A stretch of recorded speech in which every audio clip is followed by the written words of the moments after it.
returned, however, he was enraged, red in the face, screaming and cursing enraged. How could Fabius have so clearly disobeyed him when the whole purpose for leaving was to align Roman interests with the god's favor? By attacking before securing favorable auspices, Fabius endangered not just the army, but Rome as a whole. Then, singing the praises of Manlius, who, you will recall, executed his own son for disobedience, Papirius ordered Fabius arrested. The army was incredulous.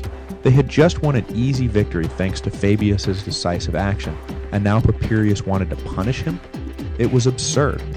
The general feeling was that Papirius was simply jealous for missing out on the glory.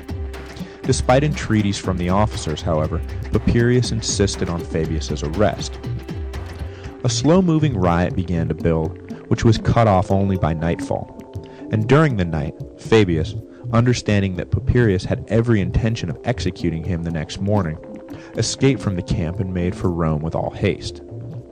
Upon reaching the city, Fabius and his father, who had previously been consul and was a man of high standing, went before the Senate to plead the young man's case. Papirius showed up, and the scene from the camp was repeated. Papirius was a towering inferno of rage. He railed against Fabius's disobedience and sacrilege, and pointed to the irreparable harm the boy had done to army discipline and the moral fiber of the state itself. There was nothing untrue about what Papirius said, but the Senate pleaded with him to go easy on Fabius. He was a popular young noble, and, after all, had just won a great victory. Wasn't Papirius taking this all just a bit too far? By this point, Papirius was getting shrill, and I can't help but picture the senators looking sideways at each other as he launched into another red-faced harangue, and thinking, geez man, lighten up. In the end, when it became clear that absolutely no one supported him, Papirius attempted to salvage some dignity, not just for himself, but for the office of dictator, which was in danger of becoming irrelevant.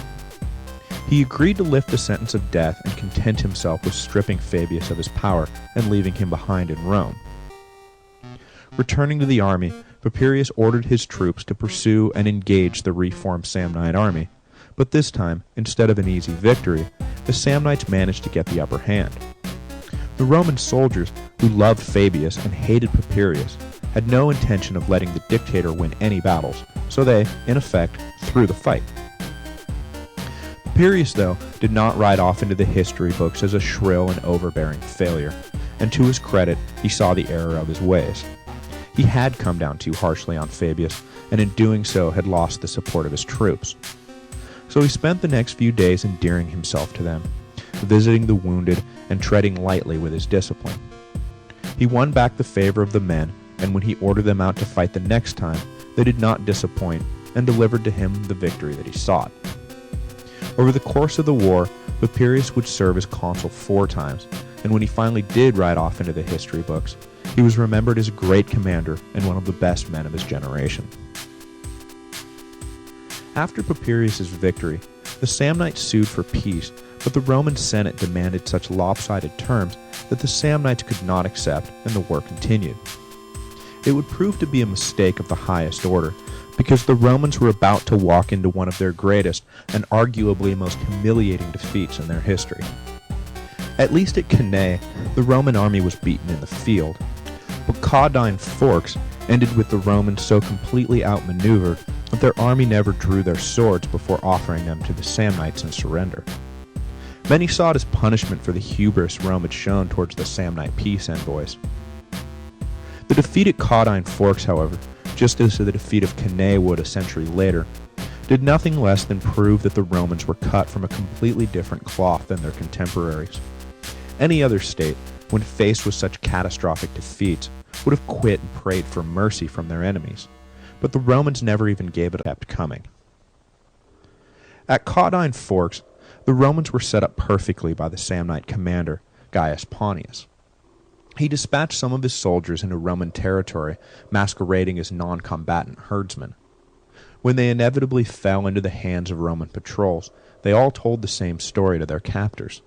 The full force of the Samnite army was besieging the city of Lucaria, a Roman ally. The Romans, hearing this information repeated from multiple sources, bought the story hook, line, and sinker. They sent both consuls with their armies to aid Lucaria, but, of course, the Samnites were nowhere near Lucaria. They were stationed near Caudium, specifically at the pass where the Romans would have to travel to get to Lucaria. Called the Caudine Forks, the pass started very narrow, then opened into a wide plain, and then became very narrow again on the way out. On either side, steep peaks prevented any movement besides forward and backward. The consuls led their army hastily into the pass, believing all the danger to lie ahead. But when they reached the other side of the flat plain, they found their exit blocked off by a pile of boulders. Sensing that something was amiss, the consuls immediately ordered a retreat, but by this time it was too late. The Samnites had already blockaded the other end as well. The Roman army was trapped and in a hopeless position. Soldiers joked darkly about their pointless labor as the consuls ordered them to build a fortified camp. There was no getting out, and there would be no attack to repel. The Samnites would simply wait the requisite 3 days for them to run out of food and demand surrender. The consuls and their officers recognized the immensity of their blunder as they tossed around impossible to execute escape plans.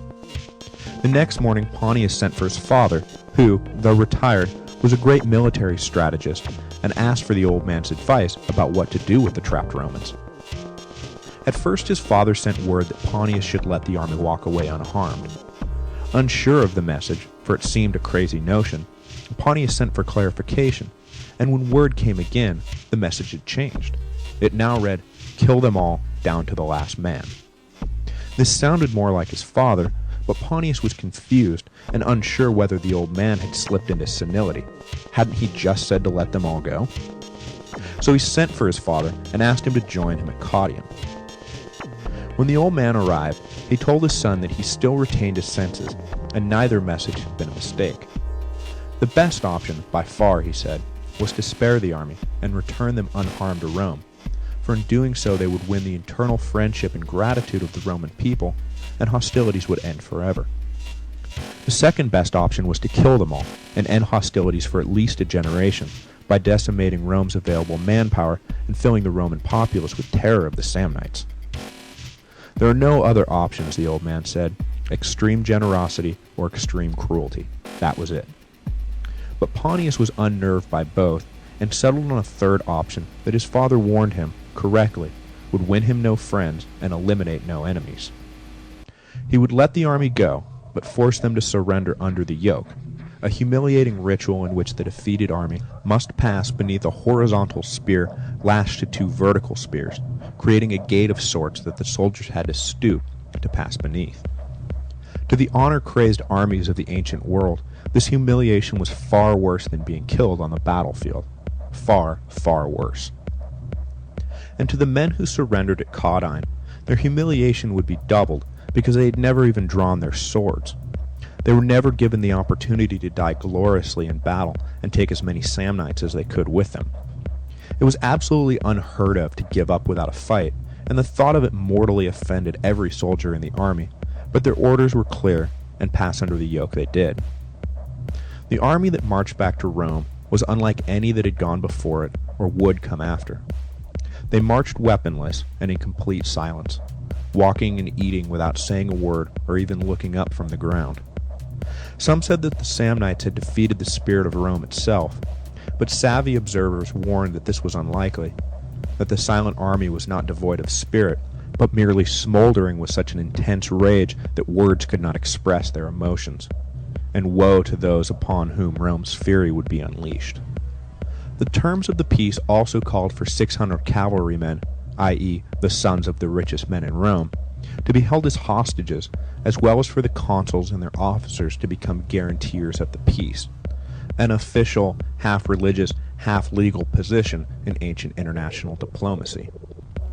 In effect, it meant that upon their return to Rome, they must force the Senate and people to accept the terms of peace offered at the battlefield. If they did not, the gods would punish Rome as a whole if the guarantors who were in breach of their duty did not hand themselves back over to the Samnites, who would sell them as slaves. This threat was supposed to be enough to compel even unhappy guarantors to do their duty, and it usually was. But, like I say, the Romans were cut from a completely different cloth.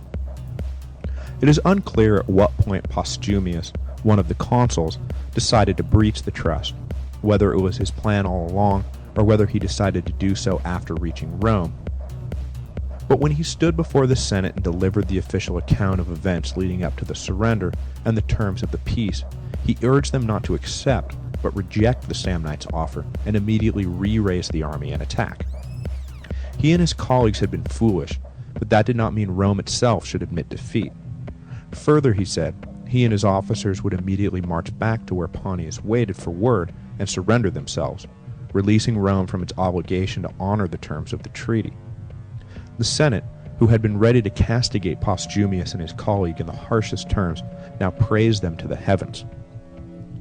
The two consuls and their officers, a priest in tow to witness the whole thing, returned to the Samnite army and surrendered themselves, announcing that Rome rejected peace and did so with the full favor of the gods. Pontius was incensed and refused to accept the surrender, claiming that the sneaky Romans were just trying to weasel their way out of defeat with a legalistic reading of the pact. No one who swore to be a guarantor abandoned his duty and thought that just by surrendering himself he had absolved his nation of guilt. It was outrageous.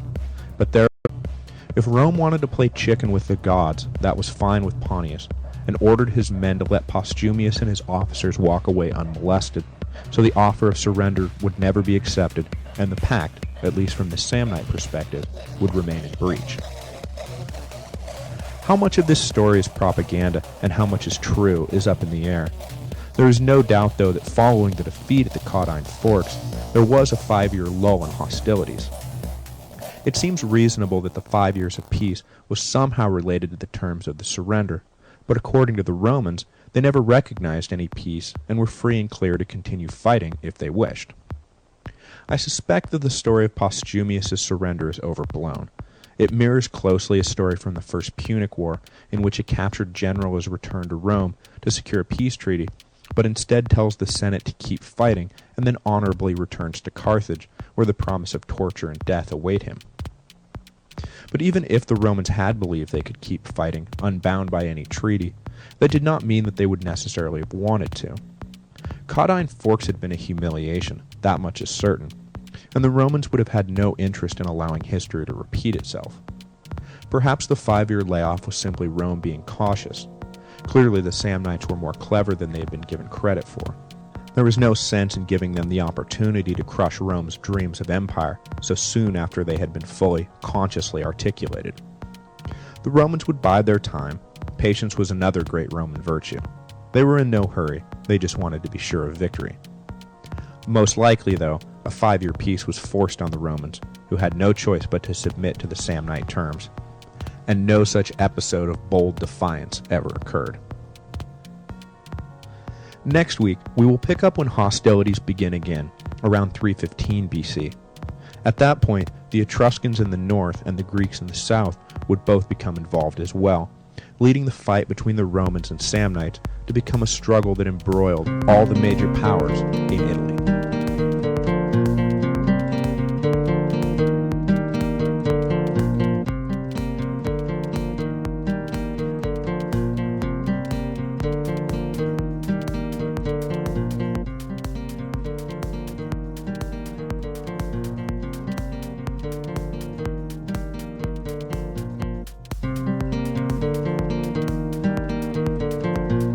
Hello, and welcome to the History of Rome. The Romans licked their wounds, or perhaps